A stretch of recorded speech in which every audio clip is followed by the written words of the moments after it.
All glories to Srila Prabhupada and Shri Guru and Gauranga. All glories to the assembled devotees. Yashamati from Chicago.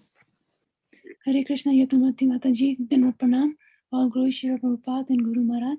Thank you so much for joining. Hare Krishna. Hare Krishna.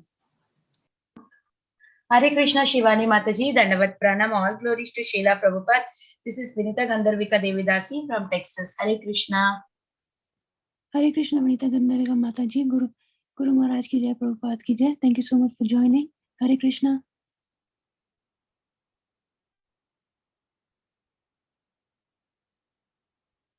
Is there anybody else who would like to announce their name?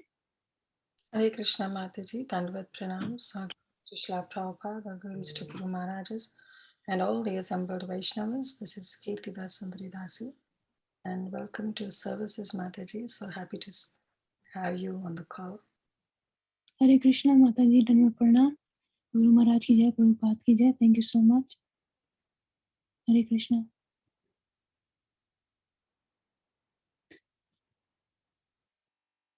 Mataji, I'll start the recording at in another 2 minutes when the time is just right, and then you can introduce. Sure, Mataji.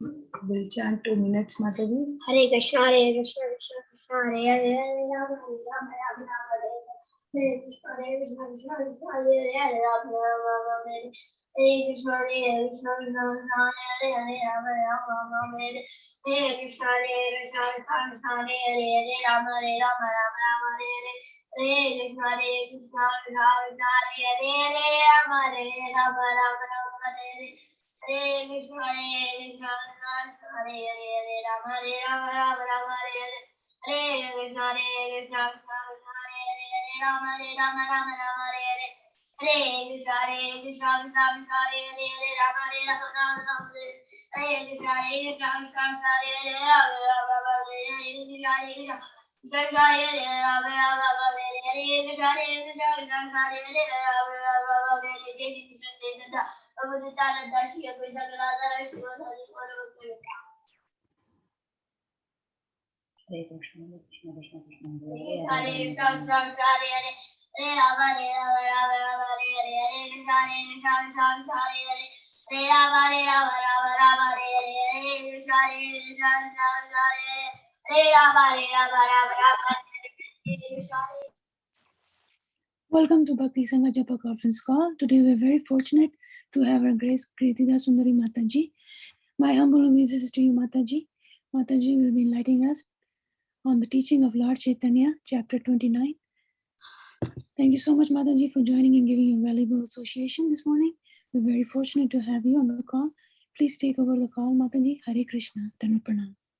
Hare Krishna. Thank you so much, Shivani Mataji, for your very, very warm welcome.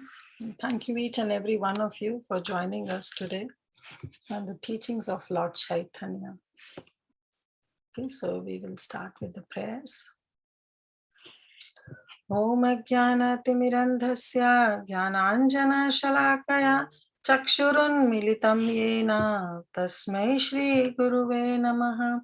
Shri Chaitanya Manobhishtam Sthapitam Yena Bhutale Swayam Rupa Kadamayam Dadati Swapadantikam Vandeham Shri Guru Shri Yuta Padakamalam Shri Gurum Vaishnavamscha Shri Rupam Sagrajatam Sahagana Raghunatham Vitam Tam Sajivam Sadvaitam Savadhutam Parijana Sahitam Krishna Chaitanya Devam Shri Radha Krishna Padam Sahagana Lalita Shri Vishakham Vitamscha. He Krishna Karuna Sindhu Dina Bandhu Jagatpate Gopesha Gopika Kanta Radha Kanta Namastute Tapta Kanchana Gaurangi Radhe Vrindavaneshwari Vrishabhanu Sute Devi Pranamami Hari Priye Vancha Kalpatarubhyascha Kripa Sindhu Bhaevacha Patitanam Bhavanebhyo Vaishnavebhyo Namo Namaha. Jai Shri Krishna Chaitanya Prabhu Nityananda Shri Advaita Gadadhara Shivas Adi Gaur Bhakta Vrinda. Hare Krishna, Krishna Krishna, Hare Hare, Hare Rama, Rama Rama, Hare Hare. Mukam karoti vachalum pangum langayate girim yat kripahatamham vande Shri Guru Dinatarinam. Paramananda Madhavam Shri Krishna Chaitanya Ishwaram Guruve Gaura Chandraya Radhikaya Tadalaya Krishnaya Krishna Bhaktaya Tad Bhaktaya Namo Namaha Anand Leela Maya Vigrahaya Hema Bhadivya Chavi Sundaraya Tasmai Mahaprasa Prema Pradaya Chaitanya Chandraya Namo Namaste Chaitanya Chandraya Namo Namaste Chaitanya Chandraya Namo Namaste. Namo Vishnupadaya Krishna Prasthaya Bhutale Srimate Bhakti Vedanta Swami Niti Namine Namaste Saraswate Deve Gauravani Pracharine Nirvishesha Shunyavadi Pashatya Deshatarine. Hare Krishna. Thank you everyone for joining us in this mid-morning session. I really, today not feeling so good about what I read about these chapters, because I'm feeling quite unqualified in speaking about this esoteric subject matter. But as a matter of service, I accepted it. And I really need all your blessings, all your prayers, and all your wishes so that I can speak something relevant to this chapter, convey the right message conveyed by Krishnadas Kaviraj Goswami in Chaitanya Charitamrita, and the beautiful purports and the beautiful, what Prabhupada writes. So I'm able to convey the right message. Please give all your blessings. Vanchakalpatarubhascha kripa sindhuvaevacha patitanam pavanebhyo vaishnavebhyo namo namah. Chaitanya Charitamrita is so sweet, but at the same time, subject matters are quite esoteric. And especially in the teachings of Lord Chaitanya and this chapter, it is chapter number 29, entitled Pure Love for Krishna. Definitely, I don't find myself qualified to speak on it, but we'll just try to repeat the purports, the words of our dear Savior, our Srila Prabhupada, and try to connect what Krishnadas Kaviraj Goswami explained in this entire Chaitanya Charitamrita. So teachings of Lord Chaitanya, we all have almost covered, because it's only 32 chapters and we are on the 29th chapter. So we all went through step by step with the teachings to Sanatan Goswami, to Rupa Goswami, and the conversation with Prakashananda Saraswati, Sarvabhaum Bhattacharya. And now here is the conversation, the dialogue with Ramananda Rai. So we'll just get through quickly with a recap of the last 3 chapters so that we know that, just to connect the dots of this chapter, we have to go a little bit, do the recap of the previous 2 chapters. So quickly we'll do that. So we all know that there are 3 important topics in this entire Chaitanya Charitamrita, and that is Rupa Shiksha, Sanatana Shiksha, and this conversation, that is Samvad between Ramananda Raya and Chaitanya Mahaprabhu. It's not that all other subject matters are not important, like the Rath Yatra pastimes, Mahaprabhu going through Jharkhand forest, the talks with Sarvabhauma Bhattacharya, conversion of Prakashananda Saraswati from Mayavad to a devotee. All these chapters really are very, very important. But the key importance that is being given in this Chaitanya Charitamrita are the 3 subject matters, that is Rupa Shiksha, Sanatana Shiksha, and the talks between Ramananda Rai and Mahaprabhu, Samvad. So Mahaprabhu, we know that he went to the South India tour, and there he first visited the temple of Jiyad Nrsimhadev. And after visiting that temple, Mahaprabhu went to the banks of Godavari, and there it's a place near Vidyanagara. And there, Mahaprabhu, he saw that Ramananda Rai came along with many brahmanas. And they came, they took bath, and they offered oblations to their forefathers. And then Ramananda Rai immediately saw Chaitanya Mahaprabhu. And Krishnadas Kaviraj Goswami writes, Surya Sata Samakanti Aruna Vasana Subhalita Prakananda Deha Kamalalochana. So he describes that how Ramananda Rai saw Mahaprabhu. That when he saw Chaitanya Mahaprabhu was as brilliant as sun. Surya Sata Samakanti, his kanti, his effulgence was like a Surya, like sun. And the Lord was covered with Aruna Vasana, that is a saffron garment. His body was very large and very strongly built, and his eyes were like Kamalalochana. So this is how Ramananda Rai saw when he saw Chaitanya Mahaprabhu. And as soon as he saw Chaitanya Mahaprabhu, Ramananda Rai paid his prostrated obeisances. He just fall like a stick in front of Mahaprabhu. Then they both embraced each other. And there, because Ramananda Rai, who is he? He is none other than Vishakha Sakhi, right? And who is the principal gopi who is assisting Srimati Radharani. So when they both saw each other, definitely, all the symptoms of prema that came out, like the perspiration, the tears, the shivering, the paleness, the hair standing on the end. And what was coming out from their mouth was Krishna, Krishna, Krishna. So that's how they both embraced each other. But then Mahaprabhu saw that all the brahmanas who were accompanying Ramananda Rai, they were quite bewildered. They thought that this Ramananda Rai is the governor. He was the governor of Madras, present days Chennai, and he was a Mahapandit, right? So how come just by seeing a sannyasi and touching the sannyasi, he has become a restless like a madman? So they were quite bewildered.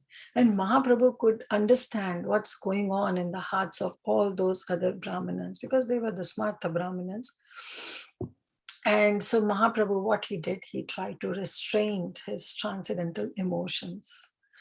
And then Mahaprabhu told Ramananda Rai that actually Sarvabhauma Bhattacharya told me that I should meet you. And at that time, Mahaprabhu, what he said was, Prabhu kahe tumi Mahabhagavat Uttama, Tomara Darshana Sabara Drava Hailamana. So at that time, Mahaprabhu said, Oh Ramananda Rai, you are Mahabhagavat. You are the best of the topmost devotees. And therefore, just by seeing you, having your sight and embracing you, have melted everybody's heart. And he said that I am a Mayavadi sannyasi, right? Ami anera hi katha ami, what do you want to know about me? Ami Mayavadi sannyasi. I belong to a Mayavadi cult. Why? Because I took sannyas from a Mayavadi sannyasi. Amiha tomhara sparshe Krishna prema bhasi. And as soon as I touched you, I got your touch. So that Krishna, that prema for Krishna just emerged in my heart. So what to speak of others? Everybody is drowning in the ocean of Krishna prema just by seeing you, just by having sight of you. So he told that actually Sarvabhauma Bhattacharya knew that I am a Mayavadi sannyasi and I don't have Krishna prema. So he told me that I should meet you.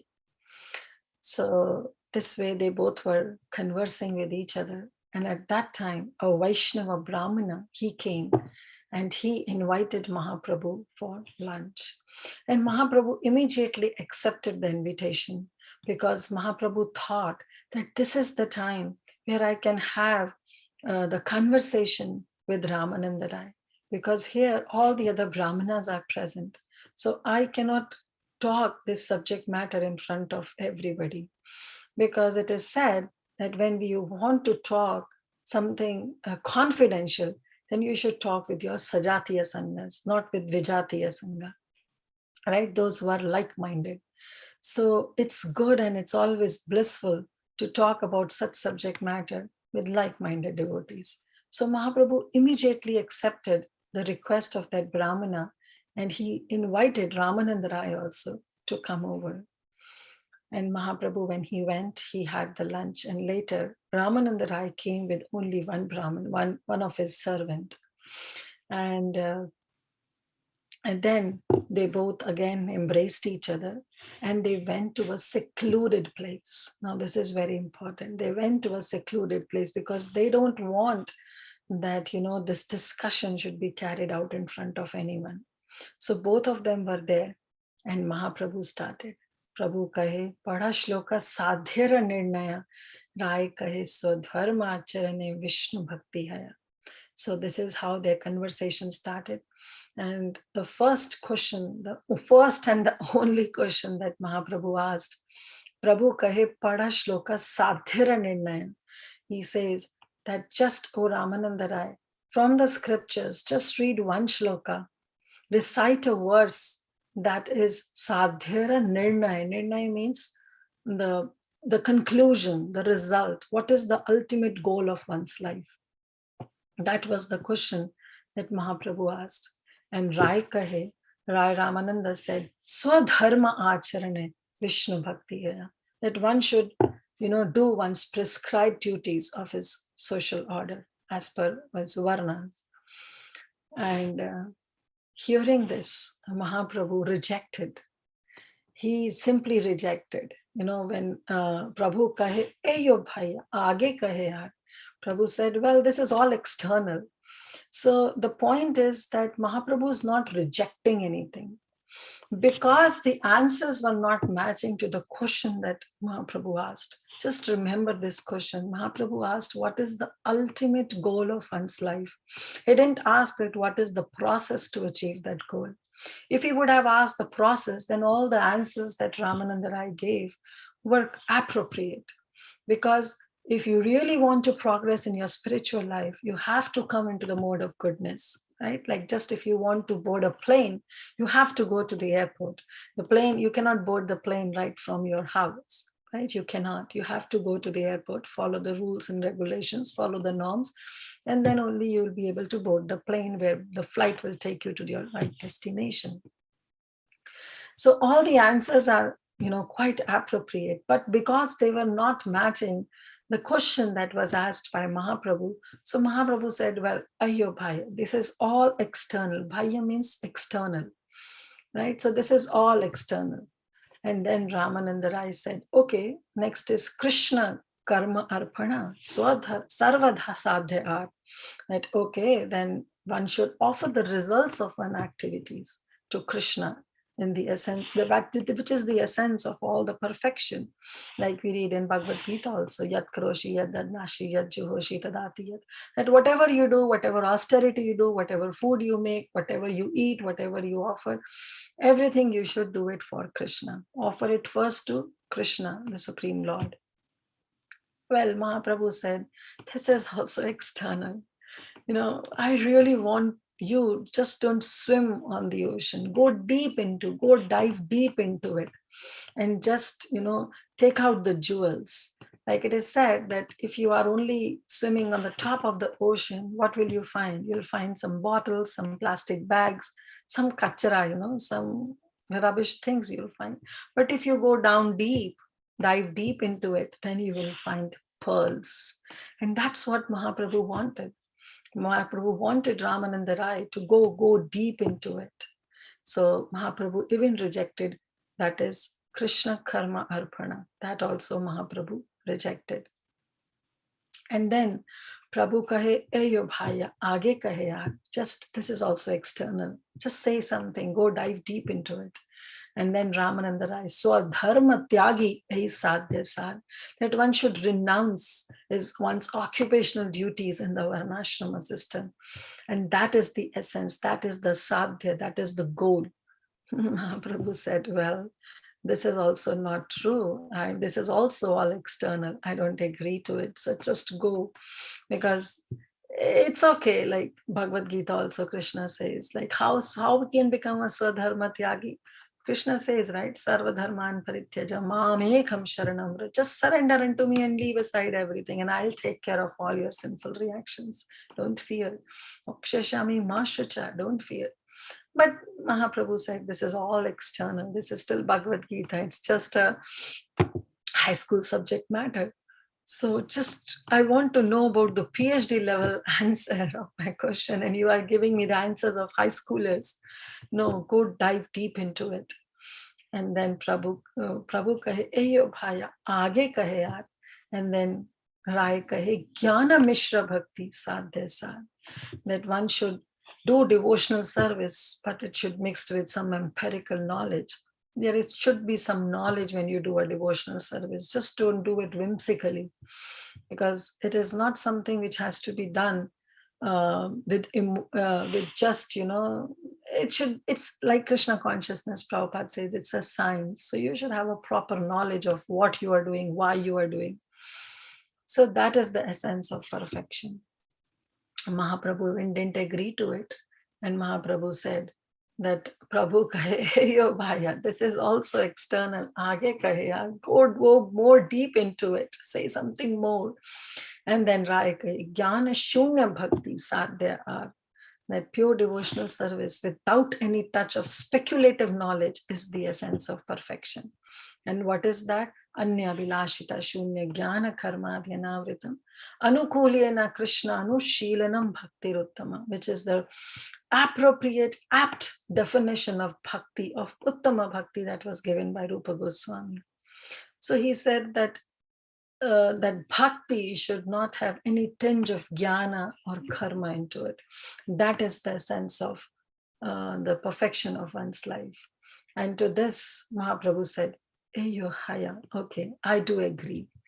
Till that, Mahaprabhu, till the time, he was just saying it's all external. But now Mahaprabhu said, Eyo haya, means like, okay, theek hai, like in Hindi we say, theek hai, okay, I accept what you are saying, because after all, it's the point where, one should aspire for the Uttama Bhakti, right? Uttama Bhakti is that it should not have a tinge of jnana and karma to it. So this is like an airport. This is the example, the analogy that I was giving. So this is like an airport where you come, okay, now you have come to the point where you know what is Uttama Bhakti. But now take a flight, okay? You just don't go and sit in the airport for long, can you? No, how long you can sit? So you have to take a flight, because that's what you are here for. You are not there airport just to visit or spend your vacations. You are there in airport to take the flight, to board the flight and go to your destination. So this Mahaprabhu said, okay, I agree. Prabhu kahe eyo haya. I do agree whatever you are saying, but aage kaha aar, just say something more. And then Rai kahe, prema bhakti sarva sadhya sad. That one should have a prema bhakti. Now then, what is prema bhakti? Then Mahaprabhu was actually, as soon as first of all he said prema bhakti is the sadhya sar, is the essence of one's perfections of one's life, Mahaprabhu was happy, because Mahaprabhu knew that now Ramananda Rai is on the same gate, he's on the same place where now he's ready to board the flight. He's not missing. So basically he's going in the right direction. So when you have to board your plane, you have to see, okay, which terminal, which gate you are supposed to. Otherwise you'll end up somewhere else, right? So as soon as he said prema bhakti is the sadhya sad, Mahaprabhu knew, okay, he was a little happy, and he knew that Ramananda Rai is going in the right direction. Why? Because the result of our sadhana bhakti must be, what is the result? It should end up into a spontaneous love. That is what is prema bhakti is. In a neophyte state, sadhana bhakti, it includes faith, that is ado shraddha. Then sadhu sangha, that yes, you have to be in association of devotees. And then what you should do? Bhajana kriya, you should perform some devotional service. This is all sadhana bhakti. But later, when you are fixed in your bhajan, when you are fixed in your devotional service, what you do? You become more attached. Then nishtha, ruchi, asakti, that attachment comes. That spiritual greed for that service, it develops in you. And that will take you to a spontaneous bhakti, that is raganuga bhakti. So which is very important. One has to go from Vaidhi Bhakti to Raganuga Bhakti. So that's what Mahaprabhu was very happy as soon as he says that yes, Prema Bhakti is the Sadhya Sar. Like we know that yesterday also Suksagri Mataji was quoting this verse that Krishna Bhakti Rasa Bhavitamati Kriyatam Yadi Kutopi Labhyate Tatra Laulyam Api Mulyam Ekam. So what is the mulya? What is the price that you have to pay? Is the greed. That spiritual greed to do that devotional service should be there in the heart. Unless and until that greed is there, greed, if it is immaterial, it is one of the anartha. But the same greed can be dovetail in Krishna consciousness. And when that greed is dovetail, it is there for Krishna's service. And that is required in order to progress in one's spiritual life. Janma koti sukrai na labhyate. And this cannot be attained, cannot be obtained by hundreds and thousands of years of lifetimes you have performed pious activities. You cannot. Pure devotional service in Krishna consciousness cannot be obtained. It can be only obtained by paying price. And what is that price? That greed, that intense greed to have that devotional service. That greed should be there. When we are chanting Hare Krishna Mahamantra, why we are chanting? We are just chanting because we are praying to the divine couple that, oh, the most attractive Supreme Lord, oh, energy of Lord, oh, reservoir of all pleasure, I only pray that please engage me into your service. No, the more we chant, the more we are praying for the services. So when the services come, we should not say that, oh, it's enough, I'm tired.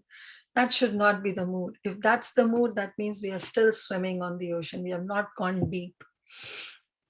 All right? So that spiritual greed should be there. Why? Because that's what we are praying for. And that's going to give us the attachment towards Lord Shri Krishna. So this Mahaprabhu was little happy that Ramananda Rai is onto the right gate and he is onto the right terminal, right gate, and now he's ready to board the flight. And Mahaprabhu was very happy. Prabhu kahe, eyo haya, I'm very happy. I'm satisfied with what you have said, but aage kahe yaar.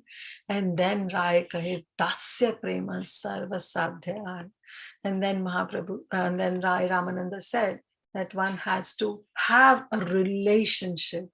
And that is what the essence is, that you have to have a relationship, that sambandha gyan should be there. But of course, that's not the ultimate goal of life, but it's the start. It's the start. Till now, what we were doing was just preparing ourselves to go to the airport. Now we have reached to the airport, we have reached to the right terminal, right gate. And now, but what are we there for? To board the flight to go to our destination, right? So to this Mahaprabhu said, okay, this is all right, but please tell me more. And Rai kahe, dasya prema, spontaneous loving service. Again, it's not Vaidhi Bhakti. This dasya prema is not love, it's not Vaidhi Bhakti. It's not just following the rules and regulations. Right? This is what he's saying is dasya prema. It's a spontaneous loving service. That spontaneous, that raga nuga, that is important. Spontaneous loving service, that exchange between the master and the servant, which is the highest perfection. And yes, he says that there has to be, of course, there has to be an attachment from between the servitor and the masters. That is what is mamata is, right? Prabhupada says that is what mamata is. When we have an attachment, when the servant wants to serve the master. But what is the drawback in this relationship is the factor of fear. That factor of fear is there in the heart of a servant, that am I serving the master nicely? Is my master satisfied with my so this is what he's saying, that there is a factor, there is a fear factor there, because servant is always afraid of the master. But yes, it is onto the spontaneous service, the raga nuga bhakti. It has Ramananda Rai has come onto that platform, saying that yes, it is prema bhakti, but in the dasya form, in a servitude form. And then Mahaprabhu was happy, and Mahaprabhu said, Prabhu kahe eho haya, kichu age aar, I do agree with what you are saying, but I really want to go to you a step further, just step further, just go dive little deep in the ocean. And then Raika is Sakhya Prema Sarva Dharma Sar. So from here actually is this chapter begins, where Mahaprabhu is, which is pure love for Krishna. And Rai Ramananda is saying that Sakhya Prema, that loving service which is offered to Krishna in the mood of friendship, fraternity, which is the Sarva Sadhya Sar, which is the highest perfection. So on this stage, when one comes from Dasya to Sakhya, so on this stage, there is a developed consciousness of equality between the Lord and the devotee. In Dasya, there is a sense of servitude, that I am here to serve my master. And we have that distinction that I am a servant, he is my master. So whatever I should do, there is a tinge of, there is basically awe and reverence, right? That whatever I'm doing for the master, my master should be satisfied with whatever I'm doing. So yes, there is a fear factor, but at the same time, there is awe and reverence.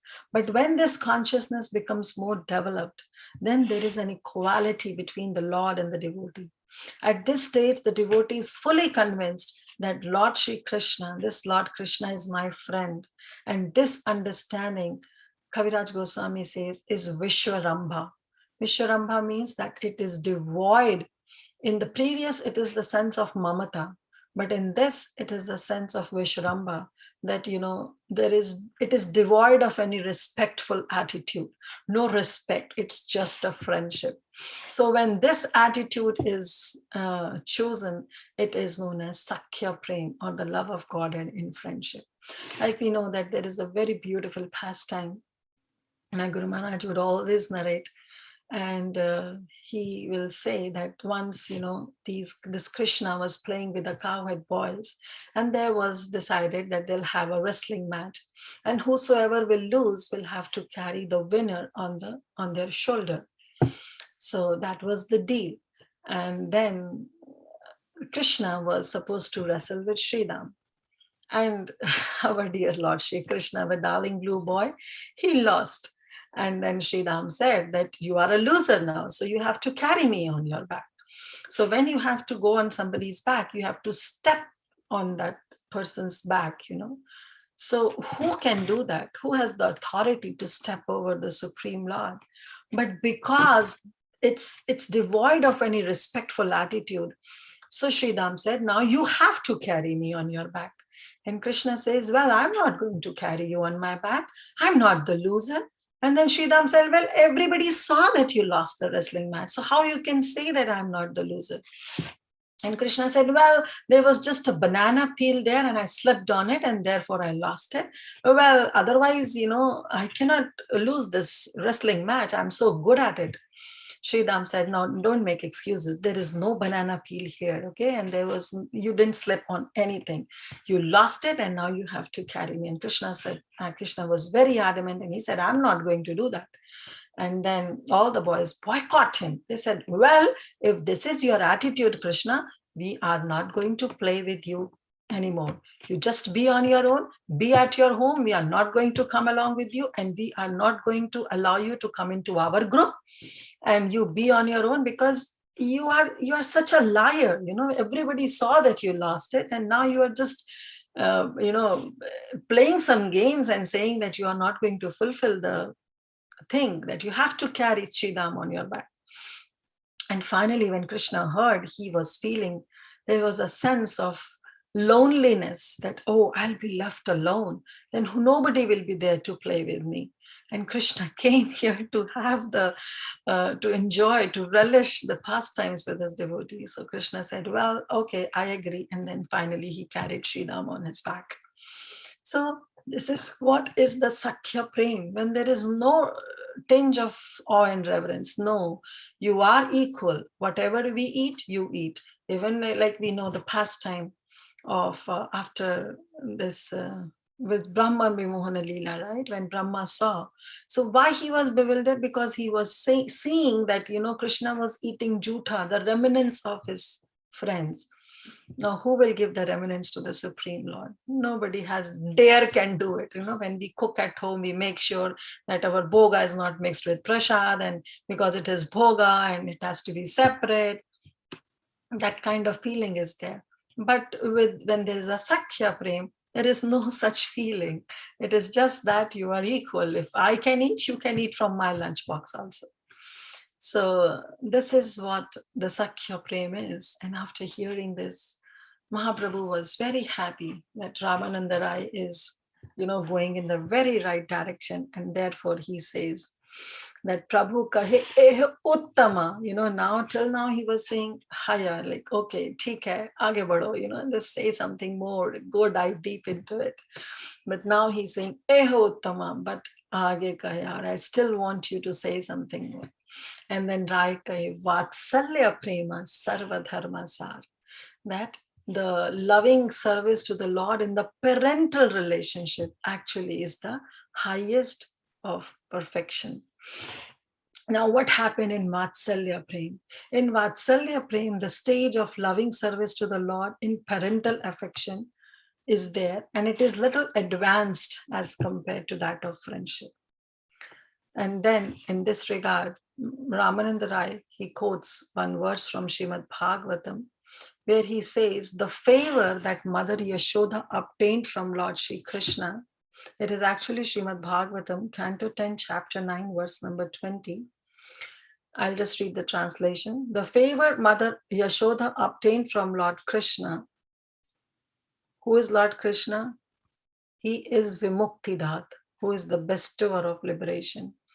That favor was never obtained even by Lord Brahma, nor by Lord Shiva, and neither by the goddess of fortune, who always remains on the chest of the Supreme Personality of Godhead.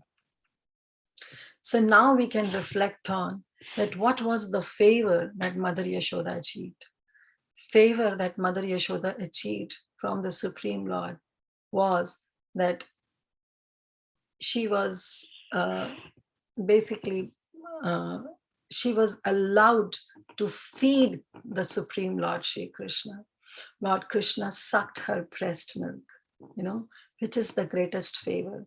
Lord Krishna called her as a mother, which is the greatest favor.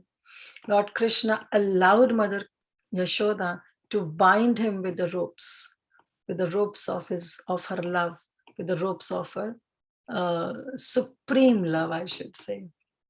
So we all know this Damodar Leela pastime, when Mother Yashoda was trying to tie Krishna, and she was always being unsuccessful. There was 2 fingers short. Acharyas explained that yes, it is, one is endeavor and one is our, Krishna's mercy. But why she was not able to tie? Because she was tying the Supreme Lord. She was not under this conception that he is Supreme Lord. For her, Krishna is just her little boy. But Krishna is the Supreme Personality of Godhead. So when she was trying to tie, actually Gopala Champu explains that when she was trying to tie the belly of Krishna with ropes, all the energies of Krishna came in. And they didn't allow Mother Yashoda to tie Krishna. But when Krishna saw that his mother was literally perspiring and is so, pakka, she really want to tie him up, seeing that sincerity, that dedication in the heart of Mother Yashoda, this Krishna, he allowed his Kripa Shakti to come in front. And when Kripa Shakti comes, all the another Shaktis, they take a position of periphery, they just move aside. Why? Because she is the leading of all the energies of Krishna. So when Kripa Shakti comes, then Mother Yashoda was allowed to tie Krishna. So this Krishna, who's just a mere glance, the yogis and all the sages, they are simply meditating just to have a glance of Lord Shri Krishna. This Lord Krishna allowed Mother Yashoda, to tie him up with the ropes of love, with the ropes of her devotion. So this is the favor that was given to Mother Yashoda, which was not given even to Lord Brahma, even to Shiva, and even to Goddess Lakshmi. So there is now in this rasa, in this Vatsalya Prema, what happens is Krishna becomes subservient to the devotee. In Sakya, what happens? It's the equality. Okay, if you don't follow the rules, you are rejected. It's just equality. If you don't follow the rules, the rules of the game, then you are rejected. But in this parental, what happens is Krishna becomes subservient, and the devotee takes the higher position than Krishna. Now here, Mother Yashoda thinks that my child, he's my child. He'll become a homeless beggar if I don't take care of him. He will starve if I don't feed him. He will be dirty if I don't give him bath. Right? So Krishna is simply dependent on the devotee. That if devotee will feed, Krishna will be able to satisfy his hunger. If devotee will take care of Krishna, then Krishna will be able to, properly be neat and clean. Otherwise, Krishna will all be dirty. So how it happens is that Krishna takes the position of a subservient. Krishna becomes totally dependent upon his devotees. Whereas in the Dasya, what happens? Krishna is the master. In Sakya, what happens? It's equal. But in Vatsalya, the devotee takes a higher position and Krishna becomes subservient. Krishna becomes totally dependent on the devotee. Prabhu kahe, eho uttama. To this also, he knows that, Ramananda is in the right flight. He has boarded the flight, but still not reached the destination. So he said, Prabhu kahe, eh uttama, aage kahe yaar. Okay, this is also, it's you are certainly getting better and better, Mahaprabhu was saying, but this is not the sense that I'm looking for. Then Rai kahe, kanta prema, sarva sadhyasa. Then he came on to the right point where he says that there is another mellow that surpasses all other mellows, and that is the conjugal love, the madhurya rasa, the ujjvala rasa. Right? He says that this is the topmost, the attachment for Krishna in conjugal love is actually the topmost position in love of Godhead. And hearing this, Mahaprabhu was so happy, because this is what Mahaprabhu wants. He said, yes, Rai Ramananda, now you have reached the right destination.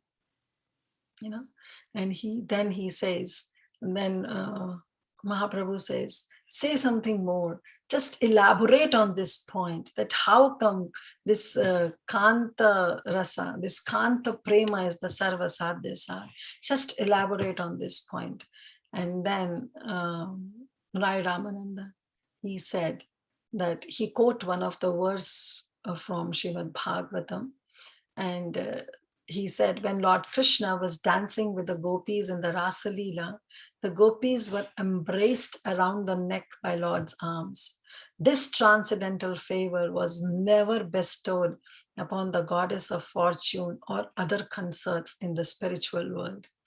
Nor was such a thing ever imagined by the most beautiful girls in the heavenly planets, girls whose bodily luster and aroma resemble the beauty and fragrance of a lotus flower. What to talk about those worldly women who may be very, very beautiful according to material estimation. So this, this hug, this embrace that Lord Krishna was giving to all the gopis in the Rasa Leela by embracing them around the neck, like Lord Krishna was embracing them. This embrace was not being bestowed to anyone. So this is how Rai Ramananda establishes his point. But then Mahaprabhu wanted him that go, now you have already deep down in the ocean. Now collect those pearls. I want to see those pearls. Go ahead and describe more about this Kanta Prema, this loving conjugal affair. I want to know more about it. And then, our dear Rai Ramananda, he started I'll just immediately go to that verse. And yeah, so Paripurna Krishna Prapti A Prema Haite, A Premara Vasa Krishna Kahe Bhagavate. So Mahaprabhu is saying complete attainment of the lotus feet of Lord Krishna is made possible by love of Godhead, especially Madhurya Rasa or conjugal Rasa. Lord Krishna is indeed captivated by this standard of love, and this is quoted in Srimad Bhagavatam. So this is how Mahaprabhu was so happy. But then Mahaprabhu wants Rai Ramananda to say something more. And Rai Ramananda said that actually Lord Krishna always made a promise. We all know that, Krishna made that promise all the time. And what is that promise? Krishna says that if someone renders service unto him, then Krishna will correspondingly gives him an equal amount of success in devotional service. We all know this verse, right? This is actually from Bhagavatam, but the same verse is there in Bhagavad Gita also. Ye yathamam prapadyante tam stataiva bhajameham mama vartmanu vartante manushya partha sarvasha. So he says that, oh Arjuna, as somebody surrenders unto me, I reward them accordingly. So everyone follows my path in all respects because I'm very much equal.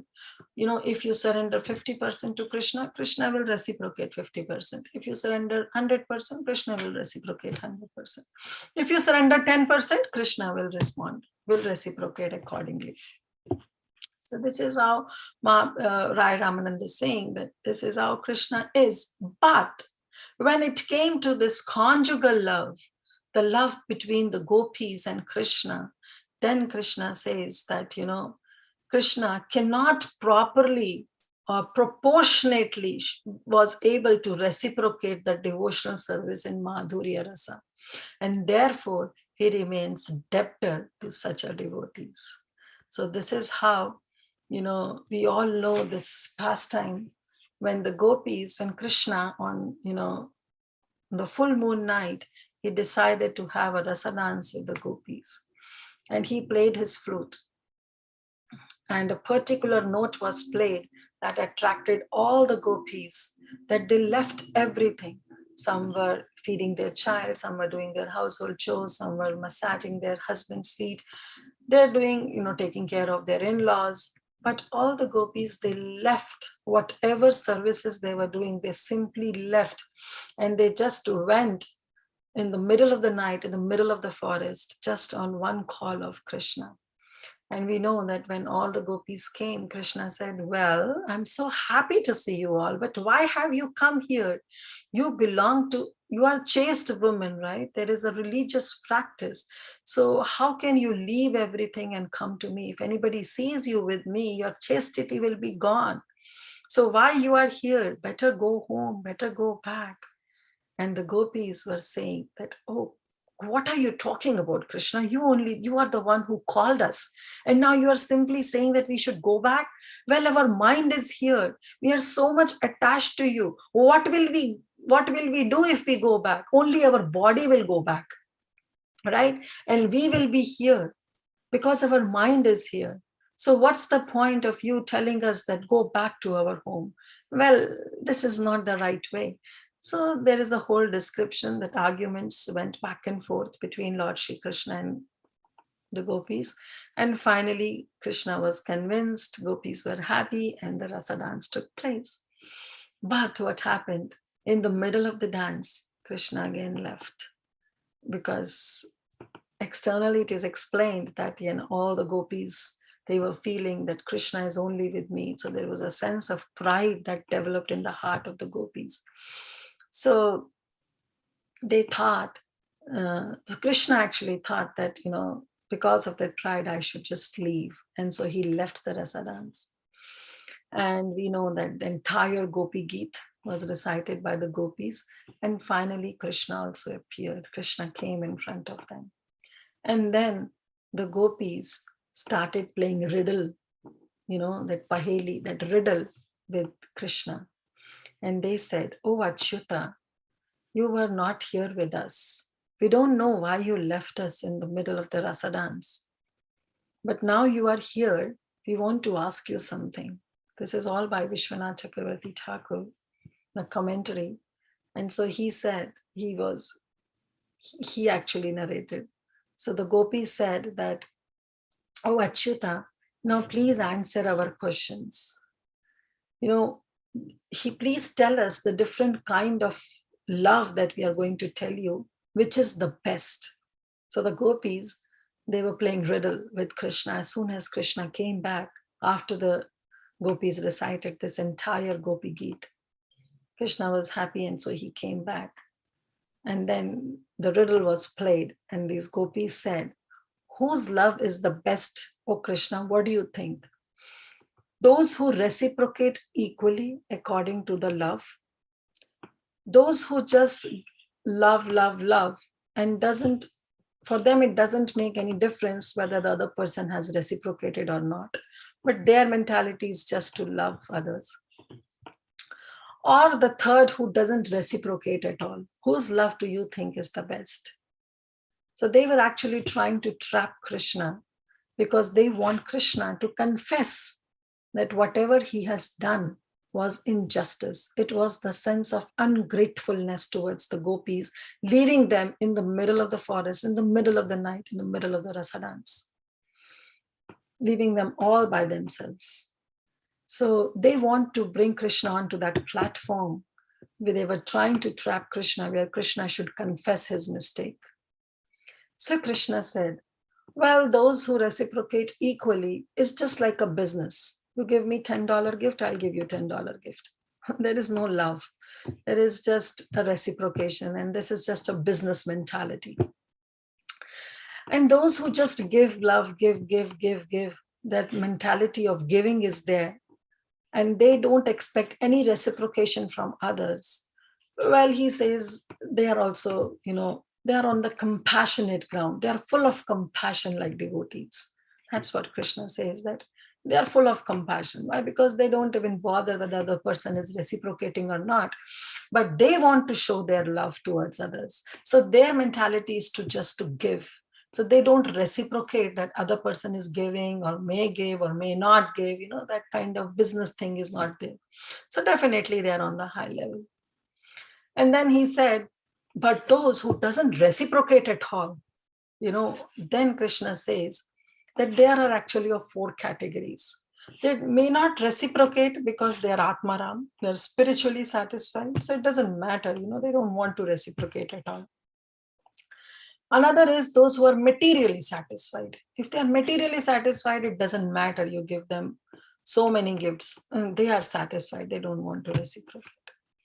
And those who don't reciprocate, either they may be the category of ungrateful because they are not grateful. That's why they don't reciprocate. And the 4th one, he says, those who are antagonistic. Antagonistic means they are unsympathetic. They're antipathetic, So they also don't reciprocate. So he said, definitely those who always have the mentality of giving and not expecting any reciprocation from them, they are good. They are highest actually. But then Krishna immediately said, well, I don't belong to any one of these. Don't think that I am ungrateful or I haven't responded. Then Gopi said, then what do you think you are? You didn't reciprocate equally. You are not a businessman. You don't have the tendency to give because we were giving all our love to you, but you didn't reciprocate at all. Moreover, you left us in the middle of the dance, in the middle of the night, in the middle of the forest. You left us. So don't you think that you are ungrateful? You are not Atmaram, because for gopis also Krishna was not the supreme personality of Godhead. He said, you are not Atmaram, and neither you are so materially satisfied. If that would have been the case, why would have you called us here? Why would have first place you would have danced with us? So you are not even materially satisfied. You are not Atmarama. Then that means you are ungrateful or you are antagonistic. You don't even care. You are sympathetic. So Krishna gives the reason that I actually disappeared from the sight of the devotees is because those immature devotees, when they lament, so their lamentation actually removes all the impurities from their hearts. So their love becomes more surrendered. So that's why I disappear from their sight. And those who are pure devotees, I disappear from their side because their attachment for me simply increases. So this is the reason I just disappear from the sight of my devotees. They may be immature, and if they are immature, then they'll lament. They will lament that I have left them. So naturally, all the impurities from their hearts will be gone. And if they are on the pure level, then their attachment for me will increase. So therefore, I just disappear from their side. Hearing this, gopis were more angry. They said, what? You are comparing us from those immature devotees? Are we categorized in this immature devotees where when we lament, our impurities of our hearts will go away? What are you talking about, Krishna? And if you are thinking we are pure devotees, then you are trying to increase our attachment just by going out of our sight. What are you talking, Krishna? Well, we don't fall under these categories. We are neither immature, we are neither pure. We don't fall under this category, Krishna. You are just fooling around us. Then Krishna told the real reason. He said, actually, I wanted to increase your attachment from me, your ecstasy in separation. That's why I just left you in the middle of the rasa dance, because I wanted to increase your attachment. Then he said, I wanted to hear your love-filled words in the form of Gopi Geet. I wanted to show to all my pure bhaktas that your love for me is the highest. So Krishna gives these three reasons. He says, first of all, I want to increase your attachment for me, so that there is an ecstasy that is developed in your heart. And I want to witness, I want to increase that. And moreover, I want to see that attachment. And I want to hear your love-filled words in the form of Gopi Geet. And also, I want to show the entire pure bhaktas that your love, the love for the gopis, is the highest of all. That's why I just disappeared from your sight.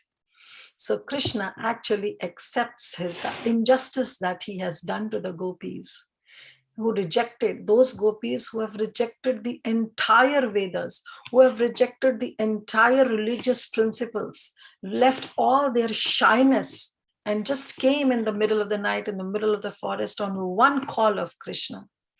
So Krishna really felt that he has done injustice towards them. So Krishna apologized and said that, I will never be, there is no one, never ever in the past, in the present, neither in the future will be the devotees like you, O gopis. There is no other devotees like you, whose love, whose attachment, whose attraction for me is so great, and which has never ever even decreased even by one atom, no matter how I treat you, but your love for me has never ever decreased. So therefore, your love for me is the highest, and I'm totally indebted to you. So just to show this entire world that your love is highest and it never decreased even by one atom, I just left you in the rasa dance. And therefore, please forgive all the injustice that I have done to you. And then the famous verse that Krishna recites, I'll just read the translation, that when the gopis were overwhelmed with dissatisfaction due to Lord Krishna's absence from Rasa Leela, Krishna returned to them and told them, my dear gopis, our meeting is certainly free from all material contamination. And I must admit that in many lives it would be impossible for me to repay my debt to you. So Krishna has become eternally indebted towards the love of gopis. Why? Because you have cut off the bondage of material, the family life, just to search for me. You have left everything. Consequently, I'm unable to repay you. Because Krishna says that I still have that bond of affection. I continue that affection towards my mother, towards my father, towards my brother, towards my friends. But you have one pointed attention and attraction only for me. You have left everything for me, and you are only you are only searching for me with one pointed attention. So Krishna says, please forgive me. I'll remain totally indebted to you for many more lives, for kalpas to come. Forget about days, for kalpas to come. I will never be able to repay your debt. Now here, gopis were thinking that we are trying to catch Krishna and admit him his fault. But here, Krishna, with his pure and open-hearted conversation, his response, he melted the hearts of gopis. So whom do you think has won this exchange? The gopis or Krishna? Because now the gopis were thinking that Krishna knows how much we love him, but in order to establish the superiority of our love towards him, just to establish that superiority, Krishna left us, and he himself is, saying that he's indebted to us. He walked away from the rasa dance and he gave up upon us just to glorify us in our love and give him the opportunity to express his eternal indebtedness towards us. So we can never repay your love, Krishna. And just because of these reasons, Krishna just left us. As gopis were feeling, we are trying to trap Krishna, admit his faults, and see Krishna is making us glorious. He's considering our love to be the highest, to an extent where Krishna becomes eternally indebted. So we were just playing with the riddles. We want Krishna to admit his immoral act, right? We are just attempting to trap Krishna. But here Krishna is establishing our exalted position, so in front of everyone. So, oh Krishna, now we are conquered by your love. This is love. This is the destination that Mahaprabhu wants Rai Ramananda to reach to. And this is the love of Golok Vrindavan. Who won the exchange? Now you all decide. Whose love is stronger? You all decide. Because here in material world, strong means that you have to overload somebody, like you have to emerge victorious. But in spiritual world, strongest means those who are the most subservient. So who is most subservient? Krishna and gopis. So it's a transcendental, fight that is going on, where they both want to overpower each other with the love of their servitorship. They want to be subservient, not to overpower. So who is superior? Gopis are superior, Krishna is superior, because their loving exchange is overpowering each other. This is the love, which is the ultimate goal of one's life. And that's what Mahaprabhu wanted Rai Ramananda to come onto this platform to explain, that this is the highest love. Prabhu kahe, "E sadhyavadi sunichaya, kripa kari kaya yadi aage kichu haya." Still Mahaprabhu was not, satisfied, was not contented. And he said, this is certainly the limit of perfection. But O Rai Ramananda, please be merciful on me and speak something more about it.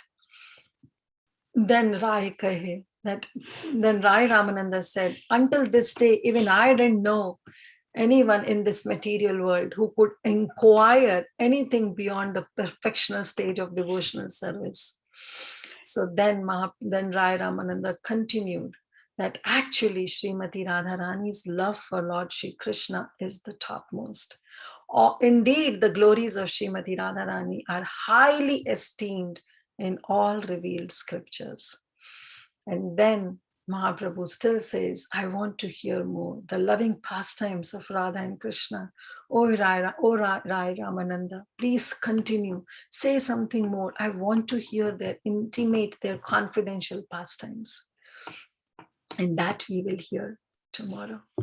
So here, our Kaviraj, Krishnadas Kaviraj Goswami says that how Mahaprabhu was so much indebted, because Mahaprabhu is the same Krishna who is still not able to repay the debt of the gopis. And just to repay that debt, Krishna has come as Chaitanya Mahaprabhu. So now what's our responsibility is that we should join our hands and be in the army, in the assembly of Mahaprabhu, where we all are trying to repay the debt that Mahaprabhu is in, Krishna is in, right? Krishna is still not able to repay the debt of all the gopis. So he came as Mahaprabhu. He came as Chaitanya Mahaprabhu. He said, okay, I alone cannot repay your debt. Definitely I alone cannot. But if I tell everybody to contribute, then probably one day I may be able to repay the debt of all of your gopis. And therefore, Krishna came as Mahaprabhu. Anarpitam charim chirat karuna vitarano kalau samarpaitum unnata ujjvala rasam swabhakti shriyam. He came as to give that uttama bhakti, that unnata ujjvala, that madhurya prem, which has never ever been bestowed before. Mahaprabhu came to give that prema bhakti so that we all can join hands together and be an instrument in repaying the debt of Krishna towards the gopis. So this is our duty, right? That we should be in this mission and we should contribute to whatever extent we can so that we may be able to repay the debt of Krishna and join this mission. So I'll stop here. And I know I was not able to do justice to it because it's such an esoteric subject matter, so much to say and so much to relish. I'm really, still struggling to come on to any other platform where I can have any kind of sambandha with Lord Shri Krishna. But just repeating the words of Prabhupada, repeating the words of Krishnadas Kaviraj Goswami. So this is what is the highest. So Mahaprabhu finally made Rai Ramananda to land onto the right destination. And after coming to that right destination, now Mahaprabhu wants Rai Ramananda to say something more about the relationship between Radha and Krishna. So that we will see tomorrow. We'll stop here. Srila Prabhupada ki jai. Hare Krishna, Kirtida Sundari Mataji. What a fantastic class. Thank you so much. The plane analogy was excellent. It was very, very helpful. Yeah, finally, the plane took off. It went in the right direction and almost reaching destination, or probably reached destination. And in the destination has to uncover more information, right? Thank you so much, Mataji. It was very nicely explained. And I really liked, especially the reasons, the last part of the Rasalila, this portion, right? The question and answer portion. That part was very nicely explained, Mataji. I didn't know the inside details so much, but it was very nice to hear from every step. And you really did a very good role play of the gopis in scolding Krishna. Thank you. Hari Bol. Hare Krishna. Thank you so much. Thank you for giving me this opportunity. Hare Krishna, Kirtida Sundari Mataji, my humble obeisances to you. Thank you so much for such a wonderful class, such an enlightening class with so many great examples. I really liked when you said one should have love and greed to do devotional service, and that really comes from deep within. It's not something you can just show off or just make it up. It just has to be there. It comes spontaneously and from deep within one's heart. Thank you so much once again for your wonderful association and enlightening us today. I would like to request all the devotees, if anybody has any questions or realizations, please go ahead at this time. Thank you so much, Shivani Mataji. Thank you. Let's see, Parima Mataji. Hare Krishna Mataji. This class and this topic was ambrosia. It was so sweet. It was so sweet that I have no words to express myself. Mataji, thank you so much for your wonderful association. And this was like the highest Madhurya Bhakti. That is what, as you said, and as it is stated in the Chaitanya Charitamrita, that, Mahaprabhu himself came to give this Madhurya Bhakti, Madhurya Prem. But Mataji, I have this one confusion. I don't know if you can throw some light on it. Then Nimbarkacharya isn't in that lineage also they have Madhurya Bhakti? No, Mataji, they don't have that. Madhurya Okay. Bhakti and only bestowed by Mahaprabhu. Okay, so Nimbarkacharya is the followers of Nimbarkacharya. There is no Madhurya Bhakti there, right? I don't know. I'm just asking it, just in case you know. No, there is no Madhurya Bhakti. Okay, Mataji, thank you. Thank you very much for this class, and thank you so much, Mataji, for your association. Hare Krishna. Dandavat pranams to you, Mataji. So today also, is the disappearance day of Bhakti Siddhanta Saraswati Thakur, and I was reading morning one excerpt where Bhakti Siddhanta Saraswati Thakur was going to the South India, and he said that all these South Indians, they are very good in Archana, that Archana Vigraha Puja, they know, they are very pakka and they are very particular. But when it comes to the love for Radha and Govinda, for Radha and Krishna, they lack. So even Bhakti Siddhanta Saraswati Thakur wants to establish this various temples of Radha and Krishna, but all the South Indians, they rejected. They said, okay, if you want to install, you can install the deity of Vishnu with 400 forms, but no Radha and Krishna, no Radha Govinda. So that was the point, that, that Madhurya, that love, they lack in that. They're very good in following rules, regulations, the Archana, they're very good in it. But when it comes to Madhurya, all the sampradayas basically lack in all this. And it's only was given by Chaitanya Mahaprabhu. Mataji, that's because they don't accept the Parkiya Rasa. Some sampradayas, they don't accept the Parkiya Rasa. That is why I think they don't want. Yeah, I mean, that is what I have guessed after reading. It to their materialize. Yes, to their materialize. Because in this material world, definitely Parakya Rasa is not acceptable. It's not good. It's not chaste. But something which is lowest in material world is highest in the spiritual world. That's why it is said that material world is the perverted reflection of the spiritual world. What is highest in the spiritual world is the lowest in the material world. So we have to have that divine eyes. And how we can get the divine eyes? When we follow our spiritual masters, when we get the right the direction from our seniors, from our spiritual masters, only then we'll be able to understand that what this Parakya Rasa is. See, in the verse also it is said, Krishna said that our relationship is free from all material contamination. He was telling to the gopis, it was not the same lust that we see between boy and girl in this material world. No, they were totally on a different platform. That ecstasy, that attachment, we can't even fathom that. So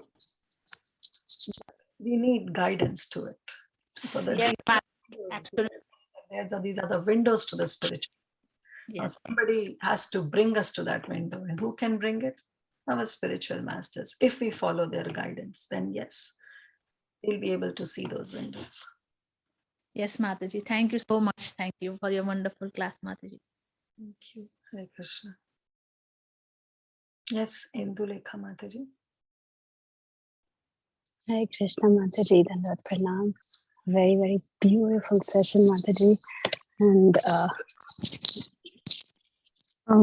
definitely you gave such wonderful examples on each and every rasa. Like the example of Sri Dama trying to get on top of Krishna's back, and how Krishna felt like he's going to be alone. That was so beautiful. I mean, it is like, oh, okay. Then you continued on that by saying that even the gopis said that, he's not Atma Rama, he's not, satisfied in himself. So, and then again, the example of Yashoda Mata, the Damodar Leela, first time where you're talking about the Kripa Siddhi, that was also the what is it called? The Kripa energy? Kripa Shakti. No, Kripa Shakti, yeah. So the Kripa Shakti, how it finally superseded everything else. So a very, very beautiful class, Mataji. I do have a question, and that is on the gopis, like Krishna left them in the middle, saying that they were proud, right? When that pride fair, came up that, oh, okay, Krishna is mine. That time, Krishna decided to leave them. So why is it that the pride, it was because I feel like, okay, that pride arose in them just because they have achieved the Lord, right? They have become close to the Lord. Just like how we say that lauryam or our greed can be dovetailed in the Lord's service. Why not pride, Mataji? Yes, Mataji. First of all, this is the external reason that he left, because seeing the pride of gopis in the heart. And there, all the gopis, they were not proud that now we are able to dance with Krishna, because all the gopis, rather, they were thinking that Krishna is mine. They were not able to see another gopi dancing with Krishna. They were not having that pride that I am with Krishna and we all are with Krishna. That is the true ego, right? That we are subservient to Krishna, or I am the servant of Krishna, or I am the friend of Krishna. That is the true ego. What the gopis were thinking, because one gopi, when she was dancing with Krishna, she couldn't see Krishna with another gopi. So she was thinking, oh, well, I am beautiful, or I am much more better than that gopi, and that's why Krishna is with me. Another gopi was thinking, oh, because Krishna is only with me, so I am much more beautiful or good among all the gopis. That's why Krishna is with me. Because they were not able to see another gopi also dancing with Krishna. Though Krishna was dancing with every gopi, but all the gopis were thinking, oh, Krishna is only dancing with me. So that was the pride, which is among themselves. And when it comes among themselves, it comes onto the material platform. But when that pride is connected to Krishna, then it becomes spiritual. When we say that, I am a servant of Krishna, this is the right ego we all should have. When I am a friend of Krishna, this is the right ego we should have. But thinking that Krishna is mine and not his or hers, then, that pride is a problematic. So that's why it is explained that Krishna left the rasa dance. Okay. Yes, Mataji, we get it. And he Go took ahead. him, that's how it happened. Sorry, Mataji, I missed the last part. Please, can you continue? When he left the rasa dance, he took Radharani with him. So she And then he left her also. accompanied him to a certain distance. And later, even she thought that I am the greatest of all. So Krishna. I was just thinking, like, even as a baby from that time onwards, when we take our first steps, everyone encourages us so much. So that pride, automatically, oh, I have achieved something, that from that age, it's set in us. How do we get rid of it? It's very difficult. But yeah, thank you so much, Mataji. It's difficult, that's for sure. So this was the rasa dance, you cannot see everything. Even Bhagavatam explains, I was reading that, nobody could witness this rasa dance. Still now it is said that somewhere in Vrindavan, in Nidhivan, this rasa dance is happening and nobody can witness it. But Bhagavatam says that when this rasa dance was there, all the demigods were able to witness. So how come these demigods are not on the pure level that they can witness the rasa dance? So Vishwanath Chakravarti Thakur explains that actually what the demigods were able to witness was not the rasa dance between Krishna and gopis, but they were able to witness only Krishna dancing. They were not able to see that Krishna is dancing with the gopis. They could see that Krishna all alone is dancing, and they were so happy seeing it. So this is how they witnessed, but at the same time, they didn't see the actual, that is, the gopis were dancing with Krishna. Similarly, every gopi was thinking that I am the only one whom Krishna has chosen, and so he's dancing with me. The rest, all the gopis are only dancing. So there was a sense of that material pride that came in. Just want to add that. So when the demigods saw, did they see only, one Krishna, or did they see him expand? Only one Krishna. Okay. All by yeah. Very, very beautiful. Thakur explains. Very well, very, very wonderful class, Mataji. Very, very relishable. Thank you so much. It's Parima Mataji has aptly described the classes. Hare Krishna. Dandavad Pranam, Mataji. Yes, Garangi Mataji. Hare Krishna Mataji. Yes, very beautifully and clearly explained everything. I just wanted to, I have a couple questions, but I wanted to first follow up on your last answer, because can you explain to me how it is that the gopis who have unparalleled love for Krishna, how we are to understand that they could have this material pride? I mean, I know you did say it was like only like apparent, so if you could just elaborate on that. I cannot say 100% that whatever I'll say will be true, but what I feel is that all the gopis who were dancing in the rasa dance, they were a mix. They were a mix of Nitya Siddhas, they were the mix of Sadhana Siddhas, gopis. So everybody has been given a kind of a free will, which can be misused at any stage of life. So maybe, I'm not sure, I cannot just speculate anything, but what I feel is that the gopis just thought that, because each of them left their family things, each of them left everything just to be in association of Krishna. Bhagavatam also explains that when the gopis heard the flute that Krishna played, whatever they were doing, they left and they immediately went in the forest. They were not bothered with other gopis going or not, whether other person is going or not. They were just worried upon themselves that I want to go. I am not able to control myself. I am leaving everything and I am going to Krishna.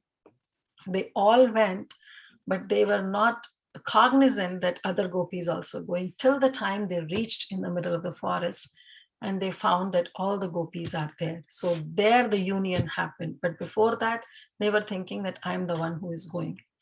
So that was the attachment they have for Krishna, though that attachment was onto the very high level. But when in the rasa dance, this thing happened, they thought the same feeling of that mamata came in, that Krishna is mine. And they knew now that all the other gopis are there.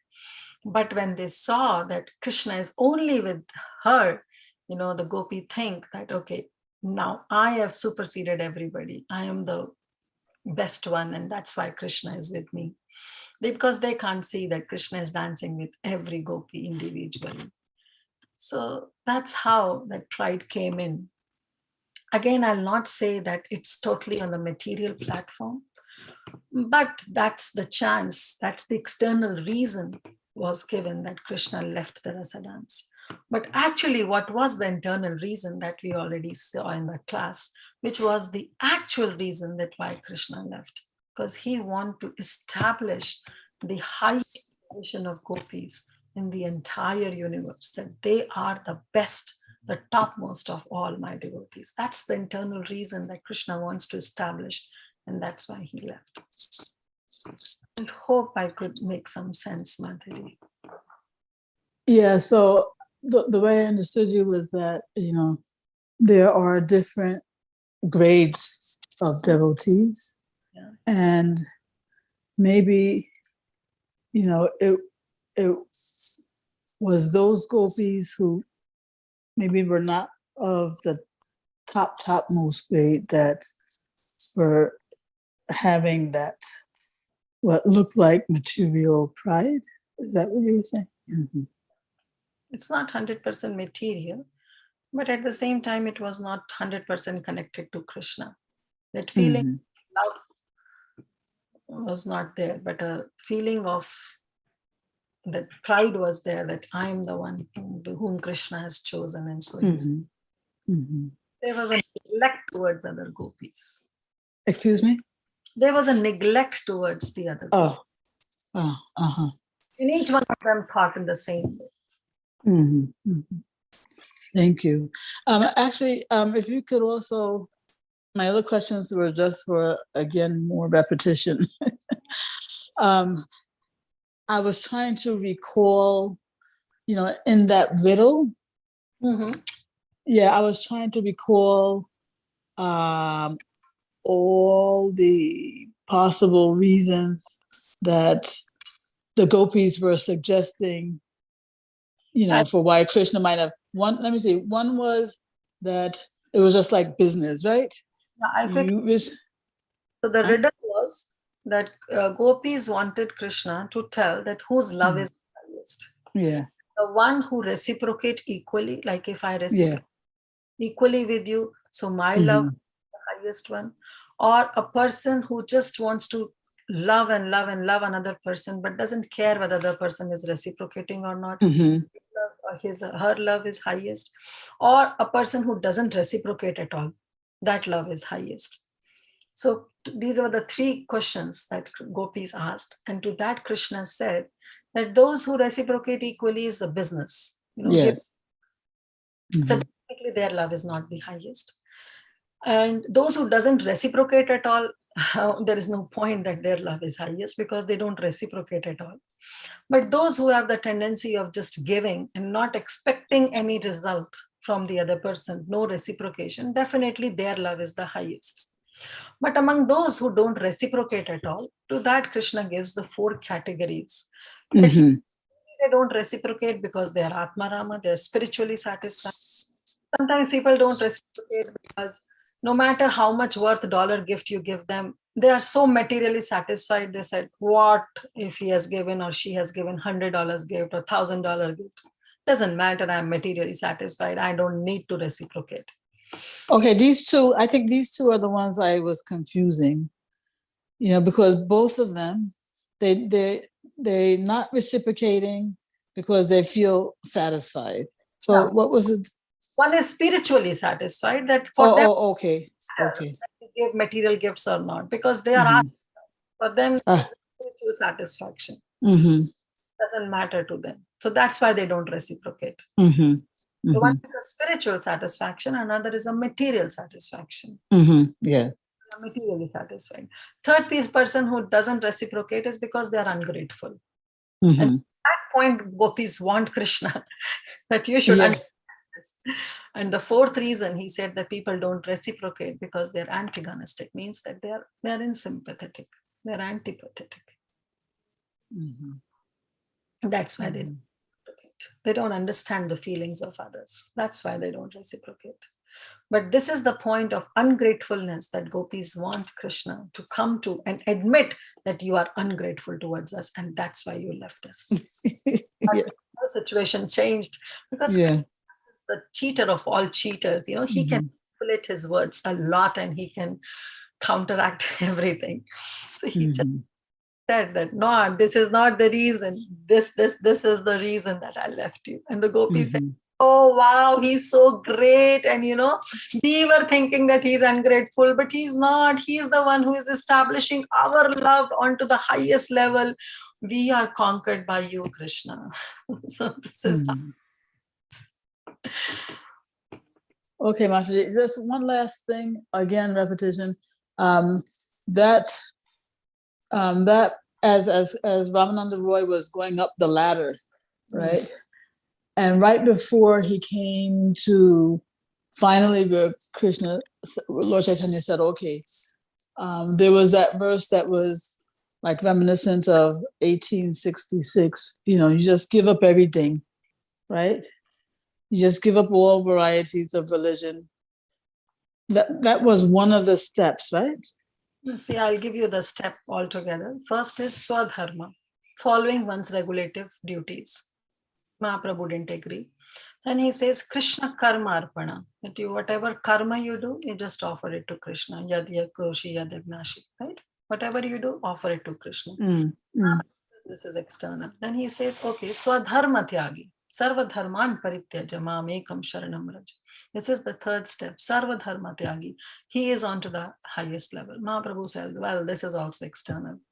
Then he says, Jnana Mishra Bhakti, that whatever you do devotional service, you should have an intelligence, you should have a knowledge of doing what you are doing. And to this also, Rai Ramananda Rai, Mahaprabhu said, well, this is also external. But when Rai Ramananda came on to the level of Jnana Shunya Bhakti, where he says that Bhakti should be devoid of all the Jnana and Karma, at that time Mahaprabhu said, Haya, okay, theek hai, this is okay, I accept it. Till now he was saying it's all external. Because that time it is, you can understand that it's just, getting ready, preparing yourself to go to the airport. So he said, it's okay, it's external. It's because you are still preparing, you have yet not reached the airport. Okay. Yeah, okay, this is the Uttama Bhakti, because this is the Bhakti, the Anya Bilashita Shunyam is the real Bhakti that Rupa Goswami established. And that was explained by Mahaprabhu himself. So Mahaprabhu said, Eho Haya, I agree to it. Okay, you are coming to the airport. Yes, you are on the right track.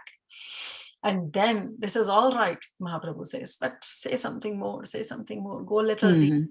And then he said, Prema Bhakti, that spontaneous love.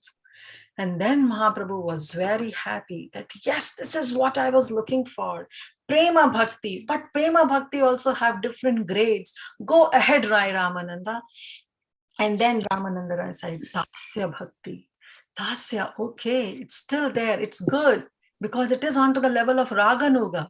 Because from Vaidhi, you have jumped onto Raganuga, which is good. Go ahead. And from Raganuga, went to friendship. Then Mahaprabhu said, Uttama. Okay, this is Uttama. So, and then of friendship to Vatsalya, again Mahaprabhu says it's Uttama. But when he comes to Kanti Prema, that is conjugal love, then Mahaprabhu says this is Uttama, Uttama, is Paramuttama. But you know that that one where that the one where you were saying that like this is Rupa Goswami's definition, right? The one that's free of karma and gyan. That definition by Rupa Goswami, that does not describe prema bhakti. No, that doesn't describe prema bhakti, because see the words anya abhilashita shunyam jnana karma anavritam anukulyena krishna anushilanam bhakti uttama. It's only the uttama bhakti that describes this verse. Uttama bhakti, it should be anavritam. It should not be covered with any jnana or karma. And moreover, it should be anukul. It should be favorable towards Krishna. That is the uttama bhakti. It doesn't describe the prema bhakti. Prema bhakti is it's again onto the higher level. Okay? He just says that this is the uttama bhakti, the devotion. Yeah, pure. Yeah, so there's the distinction between pure bhakti and prema bhakti. Yes, it's onto the level of pure devotional service. Yeah. Uttama bhakti. That's the difference. Yeah. Yeah, you can have pure bhakti without it being prema. Prema, Yes, of course, pure bhakti, but having a tinge of prema. So that prema bhakti is onto the higher level. Yeah, it's only found in Goloka, right? Yes. Yeah. Okay. Thank you so much, Mataji. Thank you. Hare Krishna. Hare Krishna. Hare Krishna, Kirtida Sundari Mataji, Dandavat Pranam. Thank you so much, Mataji, for such a beautiful, beautiful class. Mataji, can you hear me, Mataji? Yes, Mataji, I can hear you, but just 1 minute. I'm having somebody on my door.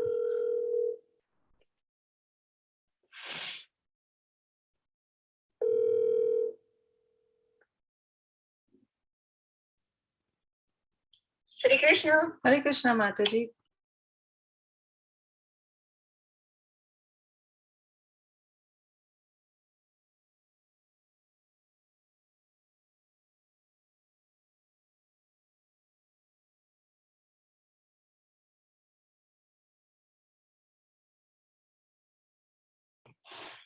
Sorry about that. Somebody was at the door and nobody was open. Okay, yes, go ahead.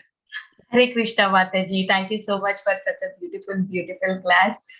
So here I really like one point is like only the devotee can understand the love of Krishna or the emotions that a devotee feels, right? Here Mahaprabhu was point out in that the when Ramananda Rai was showing the emotions that other persons cannot understand because they don't know what a small change can make a great emotions, like a little bit by associating by a few devotee can be changed to that person. The mood and the love for Krishna is completely changed. Only the devotee can understand that great change. Yeah, that I really liked it, Mataji. And the question answer session with Gaurangi Mataji was very, very nice. How you were telling that Ramananda Rai and Lord Chaitanya Mahaprabhu conversation, like each step the Lord is taking him to go further more. Yeah, this is the highest, the conjugal love. Yeah, very, very nice, Mataji. Thank you so much for such a beautiful class. Hare Krishna. Thank you so much, Vinita Gandharvika Mataji. I was simply repeating Prabhupada's purport. Nothing is mine. So our glory is to Prabhupada.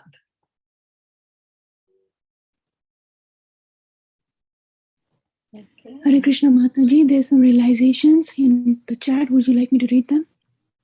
It's only the Suksagri Mataji, spiritual scientist. I don't know what she's sending some link. Okay, she's just sending the link which may throw some light on the apparent pride of the gopis. So maybe you all can see that link. Okay. Yeah, that's it. Anything else? Hare Krishna Once Mataji, again, Dandavat Pranams. Very beautiful class, Mataji. Like you mentioned, it's a very esoteric and high level subject, and only you can do justice to this subject, Mataji. It was really the pastimes which you shared, everything were very, very nice listening from you, actually, Mataji. I don't have any questions, but really grateful to you for the class. Thank you, Mataji. Thank you, Mataji, but definitely I didn't do justice to it. And neither I'm eligible to speak on subject matter, but accepted as a part of a service. So, but thank you for your association. And thank you for the link. Maybe everybody can save and just see that, what is that apparent pride that was there in the heart of all the gopis. My Chaitanya Charan Prabhu. Yes, Kaumudiki Mataji, Dandavat Pranam. So happy to see you. Please accept my humble obeisances. Mataji, I don't know where I heard or read, I don't know, about that when also like Krishna lives with Radharani, and then after that Krishna also leaves Radharani. So Radharani said, Radharani was thinking that I wanted my Sakhis with me. I don't want to just go alone. So that's why she was kind of acted like that. Wow. Yes, pretty sure, Mataji, because such a compassionate, so compassionate that she always wants to give service to everybody. So this could be a reason, but I'm just hearing it from you, never heard. But I could relate to it, that Radharani's mood is such that she wants everybody to come along. Yes. Because that's why she was saying, if she delays like that, then maybe Sakhis will catch up to us. Yeah. Like that. And then we all can be together with Krishna. Thank you. Thank you for sharing, Mataji. Thank you. It's very beautiful, very nicely explained everything. It's very, very nice. Wonderful. Thank you. Thank you with all your blessings. Thank you. Mataji. Hare Krishna. Okay. Take over now. Again, I would like to thank Kirtida Sundari Mataji for a beautiful association and for such an enlightening class today.